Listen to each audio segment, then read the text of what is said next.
אוקיי. שלום לכם ידידיי, חודש טוב, ראש חודש היום, ואנחנו לקראת שבת פרשת נוח.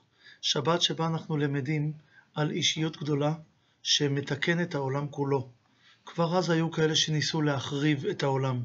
היו כאלה שבאו עם קרדומות, עם חרבות ועם גרזנים, לנסות ולפגוע בתיבה, למרות שהתיבה היא הדרך היחידה להציל את האנושות כולה. הם ניסו לפגוע ולא הצליחו, כי הייתה סייעתא דשמיא של בורא עולם ששמר על נוח וראה בנוח את מי שיקיים את מהות העולם, חסד, נתינה. שנה שלמה נוח לאחר מכן ייתן ויתרום ויסייע. וזו הנקודה שאני רוצה לבקש מכם. יש לנו היום את התיבה המיוחדת שלנו, את מדינת ישראל, את ארץ הקודש. יש לנו גם היום כאלה שבאים ומנסים להכות בגרזן, בקרדום, בסכין. הם לא מנסים לפגוע בבניינים, הם מנסים לפגוע באנשים, בבני אדם, בתושבי ארץ הקודש.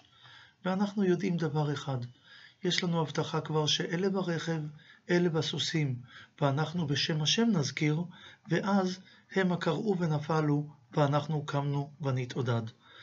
לנו בעזרת השם תהיה סייעתא דשמיא, כאשר נגביר כולנו עוד תורה, עוד חסד ועוד אכפתיות מכל הלב לאחינו, וברגע שתהיה בינינו אכפתיות הדדית של אחים, בורא עולם יראה זאת, ואת אותה ברכה שהוא נתן לנוח, שלא יהיה מבול, יברך בעזרת השם, שלא יישמע חמס בארצך, שוד ושבר בגבולייך, ובעזרת השם נתברך כולנו כבר בחודש הזה בבשורות טובות, בשלומה של ירושלים, בשלום כל יושבי ארץ הקודש, בשלום כל יהודי העולם, ואתם, אחיי הרבנים, העוסקים במלאכת הקודש של הפצת תורה וחסד, בזכותכם ובזכות מעשיכם נזכה לכך במהרה.